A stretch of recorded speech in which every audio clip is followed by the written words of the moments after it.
台中西屯区10家超棒的美食推荐，5名水煎包只排第1，第4名让教母砸鸡絮盖殿堂，第6名80岁阿妈用炒饭写出最暖人情味。台中西屯区这个占地仅28.8平方公里的行政区，却是整个台中美食版图中最璀璨的明珠。根据统计，西屯区拥有超过3500家餐饮店，密度之高位居台中市之冠，每年吸引超过800万人次的饕客慕名而来。更令人惊讶的是，这里不仅有国际级的高档餐厅，更藏着无数街头巷尾的庶民美味。年餐饮产值高达200亿新台币，堪称中台湾最精彩的美食战场。从逢甲夜市的古早味小吃，到潮富路上的职人料理，从炭火慢炖的养生食补，到热锅翻炒的人情温度，西屯区的美食不仅喂饱了在地人的胃，更在一个个烟火气十足的故事里写下了这座城市最动人的篇章。今天就跟着环球指南针，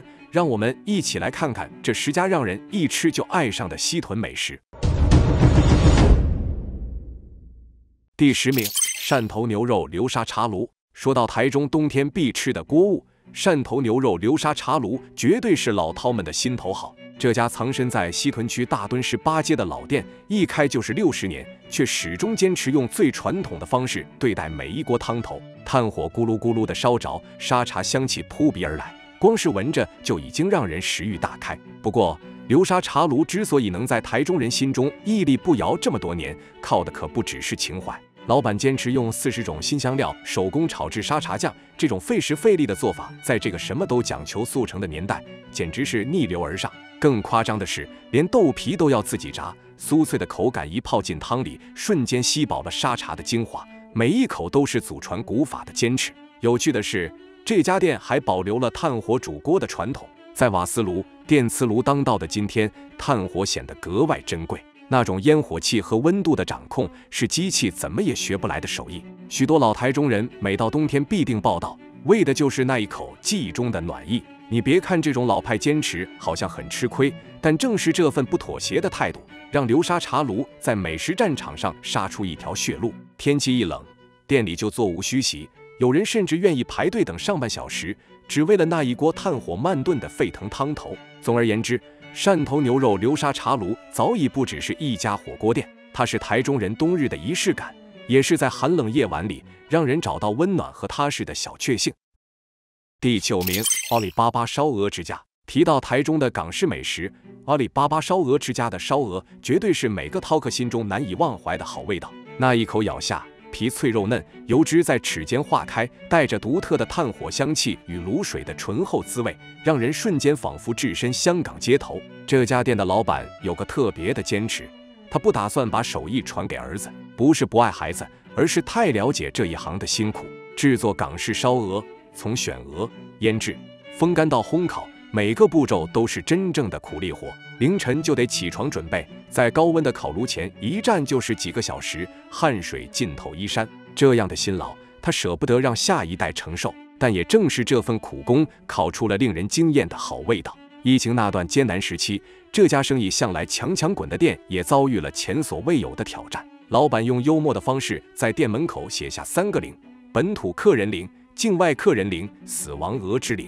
看似自嘲，却透露着一份倔强与乐观。他对员工说，就算只有1桌客人，也要用最好的服务端出最好的烧鹅。这样的坚持，不就是匠人精神最好的诠释吗？一只好的烧鹅讲究从选料开始，鹅汁的大小、肥瘦比例都要恰到好处，腌料的配方更是秘方。从腌制入味到风干定型，再到掌握烤炉的火候，每一步都不能马虎。皮要烤得金黄酥脆，肉要保持鲜嫩多汁，这之间的平衡需要多年的经验累积。阿里巴巴的烧鹅之所以能在台中站稳脚跟，靠的正是这份对质量的坚持。如今，这家位于西屯区黎明路上的小店，已经成为许多老饕的心头好。无论生意好坏，老板依然每天坚守在烤炉前，用最传统的方式烤出最地道的港式烧鹅。那份不向困难低头的韧性，那份对质量的执着，都融进了每一只金黄油亮的烧鹅里。这不只是一道菜，更是一种精神的传承，让人在品尝美味的同时，也感受到那份温暖的人情味。第8名，明伦蛋饼逢甲夜市。如果说逢甲夜市是一座美食竞技场，那么明伦蛋饼绝对是那个以小博大、低调却火爆的传奇选手。一平大的摊位看起来不起眼，但每天却能卖出1000多个蛋饼。这可不是什么新式创意料理，而是那种让台中人一咬就能回到童年的古早味。每每经过福兴路，远远就能看见那个小小的摊子前排着长龙，煎台上滋滋作响，蛋液在饼皮上缓缓凝固，空气中飘着面糊香和油香混合的气味。对许多人来说，这味道就像时光机，一闻到就能想起放学后在榕树下排队的午后时光。明伦蛋饼的魅力，说穿了就是那份朴实无华，不花俏，不创新，就是最传统的做法，却恰恰击中了台中人对古早味的执念。饼皮煎得恰到好处，外层微酥，内里柔软，蛋香浓郁却不油腻，这种平衡感正是老手艺的精髓。实际上，明伦蛋饼的故事充满温情。最初是第一代老板骑着3轮车在榕树下摆摊，卖的是学生们的下午点心。后来老板离世，原本在饭店当主厨的儿子接下了这个摊子。他把在饭店学到的手艺融进阿爸留下的配方里，将思念和记忆一起煎进每一份蛋饼中。如今，这个一平大的摊位每天能卖出1000多个蛋饼，俨然成为逢甲夜市的隐藏版明星。对于来逢甲的游客来说，这里不只是填饱肚子的地方，更是体验台中在地文化的一扇窗。而对台中人来说，明伦蛋饼早已超越食物本身，它是童年记忆，是父子传承，是这座城市最温暖的味道。第7名，福田居汉方食补。在台中西屯的美食版图里，福田居汉方食补是一家用时间和信念熬出来的温暖食堂。走进店里，扑鼻而来的不只是药膳的香气，更是一股让人安心的疗愈感。这家店的灵魂是一对坚持养生与美味两全的夫妻，他们相信真正好的食补不该只是苦口良药，而是能让人吃得开心、吃得健康的料理。于是费尽心思研究配方，在一锅锅慢火熬煮中找到药材与食材的最佳平衡点。开店第1年，夫妻俩就遇上金融海啸，那段日子特别难熬，经常整个晚上只来1桌客人，空荡荡的店面让人怀疑自己的选择。但他们没有放弃，反而更坚定地告诉自己，好味道需要时间慢慢熬煮，客人也是需要慢慢培养。就像锅里的药膳汤头，急不得，得用心守候。靠着这股强大的信念，福田居终于撑到业绩翻转的一天。越来越多人发现，原来食补可以这么好吃。无论是温补的羊肉炉、清甜的鸡汤，还是滋补的药膳排骨，每一道都能感受到店家的用心。那些在炉火旁慢慢炖煮的时光，全都化作碗里实实在在的美味。如今在西屯路3段，福田居已经成为许多人心中的养生据点。尤其换季时节，总有熟客专程上门，为的就是喝一碗热腾腾的药膳汤，让身体暖起来。店里的氛围依旧朴实温馨，夫妻俩还是那样认真地顾着每一锅汤，就像当年只有1桌客人时那般用心。对很多常客来说，福田居不只是一家食补餐馆，更像是一个用信念守护的温暖角落。它提醒着我们，在困难的时刻，只要坚持做对的事，时间中会给出最好的答案。第6名，阿婆炒饭肉粽。如果说台中夜市是人间烟火的缩影，那么西安街巷弄里的阿婆炒饭绝对是那抹最温暖的光。你可以在小小的摊位前看到一位80岁的阿妈利落地翻炒着锅中的米饭，火光映照着她爬满皱纹却依旧开朗的脸庞，似乎在向所有路过的人诉说着生命的韧性。80岁的年纪本该是含饴弄孙的时候，阿妈却还扛着债务，日复一日站在炒饭摊前，但你在她脸上看不到一丝苦涩，反而是那种历经风霜后的豁达笑容。这份乐观感染了周围每一个人，尤其是那些把摊位当成第2个家的学生们。阿妈对学生的大方，在这个什么都涨价的年代显得格外珍贵。超大分量的炒饭却只卖铜板价格，这不是生意经，而是老人家把学生当自己孙子疼的心意。一铲一铲堆得满出便当盒的炒饭，承载的不只是食物，更是一份跨越世代的关爱。而学生们也用行动回报着这份温情。摊位旁总是围着一群年轻的身影，他们轮流帮阿妈洗碗、打杂、招呼客人，有人负责收拾桌面，有人帮忙炒饭，有人陪阿妈聊天。这个小小的摊位俨然成为一个温暖的大家庭，世代间的情感在油烟和饭香中悄然流淌。到了端午时节，阿妈还会推出限定的米豆粽，那是她坚持手工制作的传统味道，也是学生们最期待的节日惊喜。每一颗粽子里都包裹着阿妈对生活的热爱和对年轻人的祝福。这就是台中西安街227巷25弄21号的故事，一个关于80岁阿妈的故事，一个关于学生帮手的故事，更是一个关于人情味如何在现代社会中延续的故事。阿婆炒饭端上的不只是一盘热腾腾的米饭，而是这座城市最动人的温度。第5名，大东屋活鳗日本料理专门店。说起鳗鱼饭，有人形容它是日式料理的灵魂担当，也有人称它为炭火上的匠心之作。但在台中西屯区朝富路上，这道油量饱满、外酥内嫩的料理，还藏着一个关于梦想与传承的温暖故事。大东屋活鳗日本料理专门店的诞生，源于一位台中体院老师的不舍。看着自己一手培养的学生在毕业后面临生活困境，他决定用一家鳗鱼饭专卖店为这些体育健将开辟另一条跑道。于是这间店从店长到工读生清一色都是体育系出身的选手，他们曾在赛场上挥洒汗水，如今在料理台前展现另一种全力以赴。别以为运动员只会举杠铃和跑操场，当他们翻烤鳗鱼、调制酱汁时，那份专注和执着丝毫不输比赛时的状态。每条鳗鱼都经过精心处理，炭火慢烤让鱼皮焦香酥脆，鱼肉却保持软嫩多汁，淋上特调蒲烧酱汁，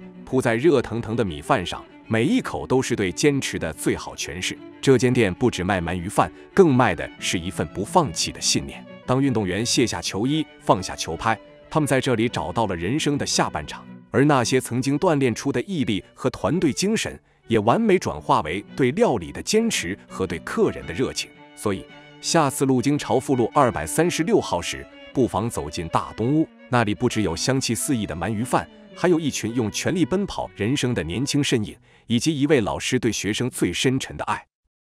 第4名，颜之华。谁能想到，一位从未受过正统法餐训练的女厨师，竟能在中台湾开创出属于自己的美食帝国。在讲究师承与学历的西餐界，中台湾西餐教母这个称号本该是个包袱，但颜之华的女主厨却将它化为不断前进的动力。30多年来，她靠着一股不服输的韧性，走出了一条独特的料理之路。从零开始自学英文、法文、意大利文，这位主厨的字典里没有不可能3个字。她深知语言是通往美食世界的钥匙，于是一边掌厨一边苦读，最终精通3国语言，得以直接阅读各国料理典籍，汲取最纯粹的烹饪智慧。这种自学精神让他不受限于单一菜系的框架，反而能够巧妙融合法式、意式与各国特色，创造出属于自己的料理语言。真正让颜之华与众不同的是，他将法式料理与台湾在地农产的完美结合。他不盲目追求进口食材，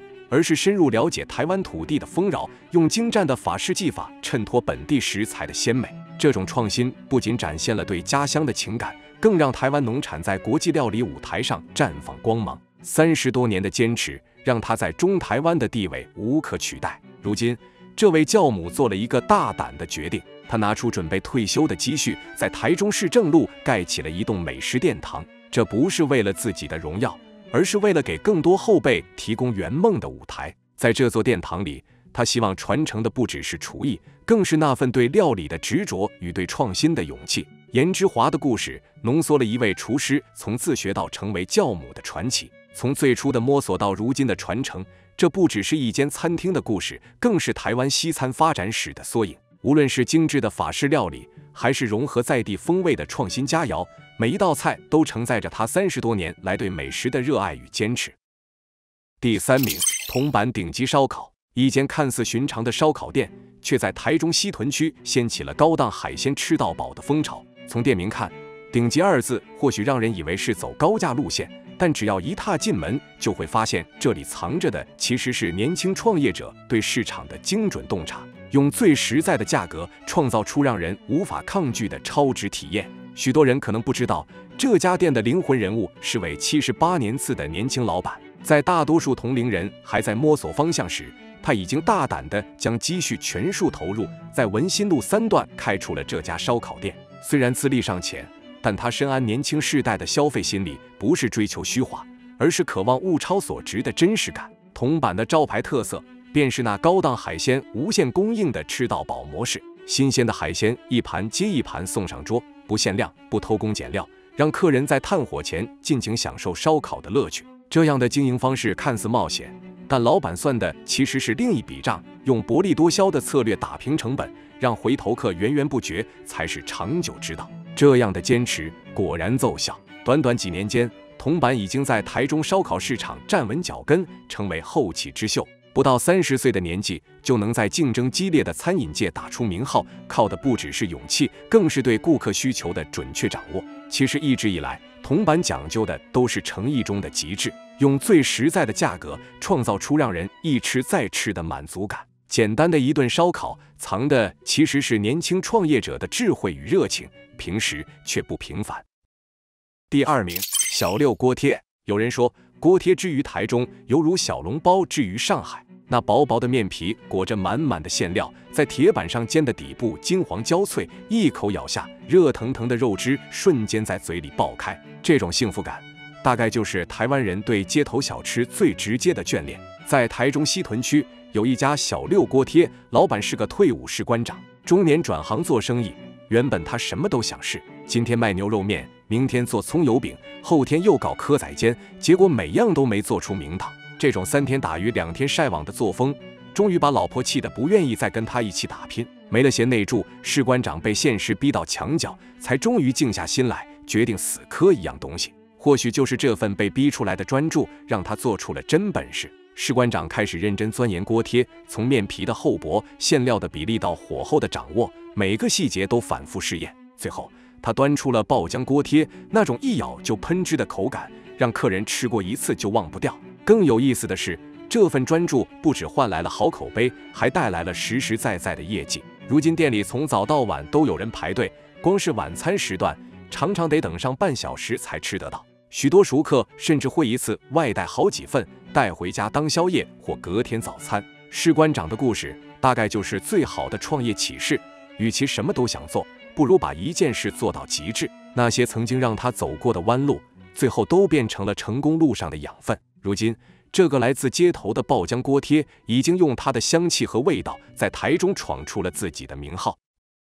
第1名，无名水煎包。这个世界上，没有什么比一口热腾腾的水煎包更能抚慰人心。在台中西屯路3段，一家毫不起眼的路边摊，却成了在地人心中的水煎包人气王。每天从清晨到深夜，排队人潮从未间断。一个煎台一天至少要翻出800颗水煎包，月营收轻松突破30万元。你可别小看这一颗颗金黄饱满的水煎包，它们出自一双曾经握惯铁堆、扛过钢筋的粗糙大手。老板曾是建筑业的承包商，专门做板模这种粗重活，一天下来全身都是水泥灰。但经济不景气来袭，工地一个接一个停摆，硬汉子也得低头。从扛钢筋到捏面团，从绑铁条到包馅料，这样的转变，老板坦言很困难。过去做板模讲求的是力气和速度，现在做水煎包要的是手感和耐心，每一个褶子都得拿捏得恰到好处。刚开始时，那双习惯粗活的手怎么都捏不出漂亮的形状，一天下来手指都是面糊，心里满是挫折。但越挫越勇的态度，让他在无数次失败后找到了诀窍。他研究馅料比例，调整火候掌控，每一颗包子都像过去定模板一样讲究精准。慢慢的，路边小摊开始有了回头客，接着是排队人潮，最后成为台中水煎包的代表性店家之一。是的，你没有看错，一个建筑工人转型成了小吃职人。在这个充满不确定的年代，无名水煎包的故事告诉我们，只要愿意弯下腰，放下身段，总能找到活下去的办法。那些原本握着铁堆的手，如今端出一个个热腾腾的希望。这不只是一场职业转型，更是一次人生重启，证明了台湾人骨子里那股打不倒的韧性。好了，以上就是本期影片的全部内容。不知道今天介绍的这台中西屯区10家超棒的美食推荐，哪个最让您印象深刻呢？欢迎在评论区留言讨论。如果你喜欢本期节目，也可以点赞加订阅，以及分享给你的朋友。感谢您的收看，下期一样会给您带来更精彩的内容。